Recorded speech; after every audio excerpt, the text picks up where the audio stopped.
Noong Abril 20, 2025, nagpaalam ang mundo kay Pope Francis.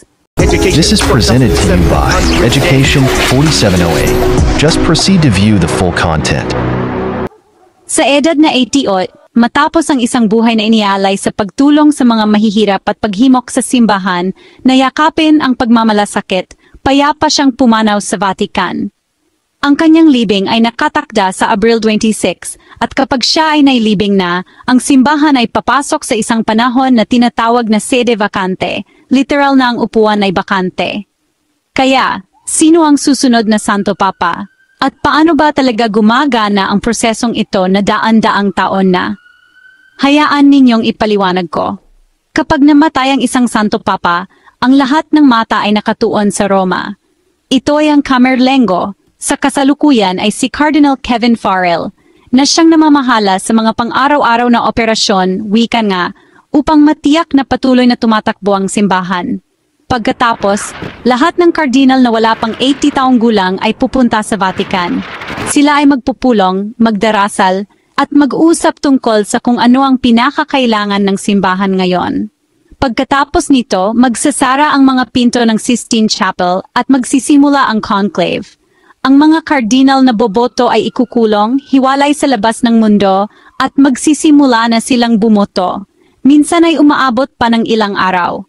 Kung walang makakakuha ng sapat na boto, itim na usok ang lalabas mula sa chimenea ng kapilya. Ngunit kapag may nakakuha na ng 2/3 majority, puting usok ang magpapahiwatig sa mundo, isang bagong Santo Papa ang napili. Ang Senior Cardinal Deacon ay lalabas sa balkonahe at iaanunsyo, Habemus Papam, mayroon na tayong Santo Papa. Ngayon, pag-usapan natin kung sino ang maaring susunod na lumabas sa balkonahe na iyon. Una, si Cardinal Luis Antonio Tagle mula sa Pilipinas. Tinatawag nila siyang Asian Francis dahil sa kanyang init, kababaang loob at pagtutuon sa mga mahihirap.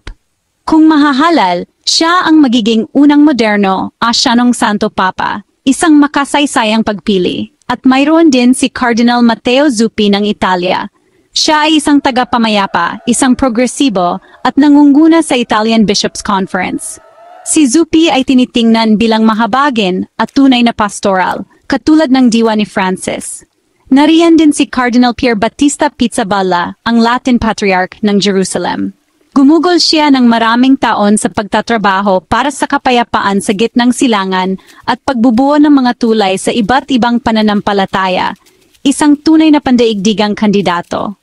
Para sa mga nagnanais na mas tradisyonal na landas, sina Cardinal Robert Sara Mulalaginia at Cardinal Peter Erdo ng Hungary ay parehong matibay na konserbatibo na nagbibigay diin sa doktrina at liturhiya.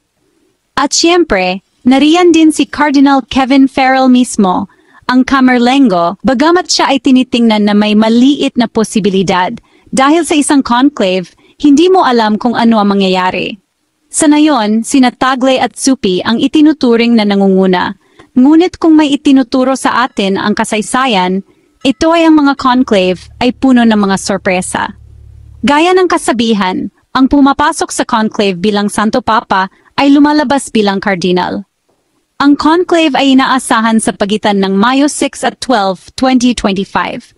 Hanggang noon, ang mga Katoliko sa buong mundo ay naghihintay at nagdarasal para sa puting usok at ang anunsyo na hubog sa kinabukasan ng simbahan.